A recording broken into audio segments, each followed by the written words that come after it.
ஓம் குருவே நமக. ஓம் சுக்கிர பகவானே நமக. ஓம் சுக்கிர பகவானே நமக.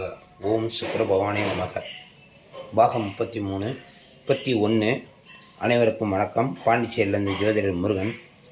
சஷ்டாசகம் அப்படிங்கிறது இன்றைக்கி பாகம் 31. எந்த ராசியை பார்க்க போகிறோம்னா 7வது ராசி. 7வது ராசின்றது துலாம். துலாமில் சித்திரை 3-4 பாதம். சித்திரை 3-4 பாதம். அடுத்ததாக சுவாதி 1, 2, 3, 4 பாதம் முழுவதும் வந்துடும். விசாகம் 1, 2, 3 இந்த இடத்துல சந்திரன் இருப்பார். சித்திரை 3-4 பாதம், சுவாதி, விசாகம் 1, 2, 3 பாதங்கள். சந்திரன் நீங்கள் பார்க்கக்கூடிய ஜாதகம் துலாம் ராசிக்கு இந்த இடத்துல இருக்கும். இதுக்கு வேதை அப்படின்னு சொன்னீங்கன்னா 8வது ராசியில் சித்திரைக்கு மிருகசீரிஷம் 1, 2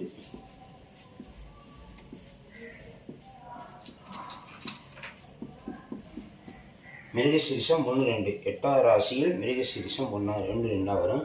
இங்கேருந்து பார்த்தீங்கன்னா 6 வரும். அவ்வளோதான் வித்தியாசம். இதே இது இங்கேயும் நமக்கு 6, 8 வரும். ஆனால் இங்கே வேதை கிடையாது. சஷ்டாசனம் இருக்கும். ஆனால் அதன் வேதை அப்படிங்கிறது ஒரு ரகசியம் அப்படிங்கிறது தான் இந்த விஷயத்த சொல்கிறேன். சுவாதிக்கு ரோகிணி நட்சத்திரம்.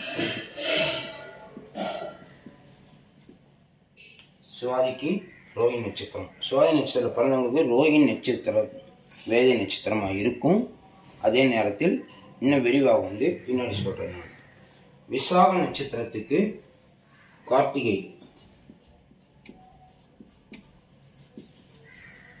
2, 3, 4 அதாவது துலாம் ராசி சித்திரை 3-4 பாதத்தில் பிறந்தவர்களுக்கு மிருகசீரிஷம் 1, 2 பாதம் மட்டும்தான் வேதையாக இருக்கும். சஷ்டாசமாகவும் இருக்கும். 3-4 பாதம் சஷ்டாசமும் கிடையாது, வேதையும் கிடையாது அப்படிங்கிறது முதல்ல புரிஞ்சுக்கணும். சுவாதி நட்சத்திரத்துக்கு ரோகிணி நட்சத்திரம் 4 பாதங்களும் வேதையாக வேலை செய்யும், சஷ்டாசமாக வேலை செய்யும். அதுதான் ரகசியம். விசாக நட்சத்திரம் 1, 2, 3 பாதம் பிறந்தவங்களுக்கு கார்த்திகை 2, 3, 4 பாதம் மட்டும்தான் வேதை மற்றும் சஷ்டாசகம். கார்த்திகை 1ஆம் பாதம்னா இந்த இடத்துல இருக்கும். அவங்களுக்கு வேதையும் வராது, சஷ்டாசகமும் வராது. அது பண்ணணும். இப்போ இதை பார்த்துட்டோம் என்ன நட்சத்திரம்ட்டு. இந்த ராசியில் இந்த நட்சத்திரம் பிறந்தவங்களுக்கு இது வேதைன்னு சொல்லிட்டோம். இந்த இடத்தில் என்ன கிரகம் இருக்குன்னு பார்க்கணும். அப்படி பார்க்கும்போது அதுக்கு பின் ஒரு அட்டானை இப்போ அடுத்து அப்படியே பார்க்கலாம்.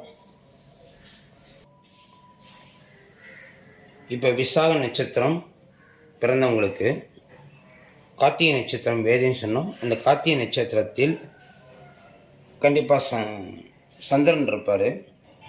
அது நமக்கு பிரச்சனை கிடையாது. ஒரு செவ்வாய் இருக்காருன்னு வச்சுக்கிறோம். செவ்வாய் இருந்தால் மிருகசீரிடம் சித்திரை அவிட்ட நட்சத்திரம் கண்டிப்பாக சேர்க்கக்கூடாது. விசா நட்சத்திரத்துக்கு அந்த கார்த்திகை நட்சத்திரத்தில் செவ்வாய் இருந்தால் இதனுடைய நேராக பாருங்கள், மிருகசீரிடம் சித்திரை அவிட்ட சேர்க்கக்கூடாது. உதாரணமாக சனி பகவான் அங்கே இருக்காருன்னு வச்சுக்கிடுவோம். அந்த ஜாதகத்துக்கு பூசம், அனுசம், உத்திரட்டாதி நட்சத்திரம் சேர்க்கக்கூடாது. இல்லை ராகு இருக்காருன்னு வச்சுக்கிடுவோம்.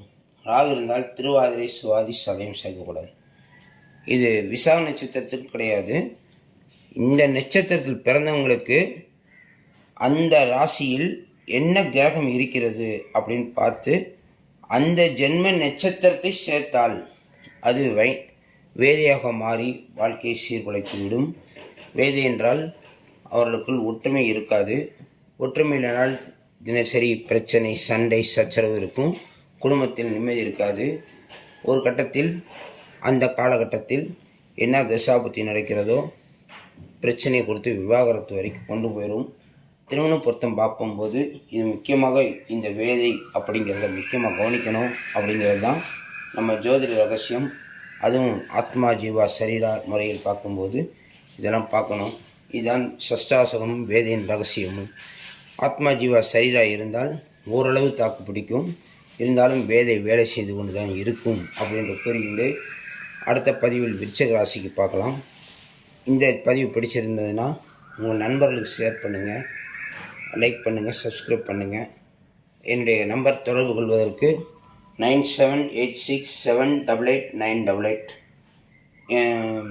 பொருத்தம் பார்க்குறதுக்கு நம்ம சப்ஸ்கிரிப்ஷன் இது டிஸ்கிரிப்ஷனில் உங்களுக்கு நான் என்னுடைய நம்பர் தர்றேன். அதுக்கு பொருத்தம் பார்க்க 200 ரூபா.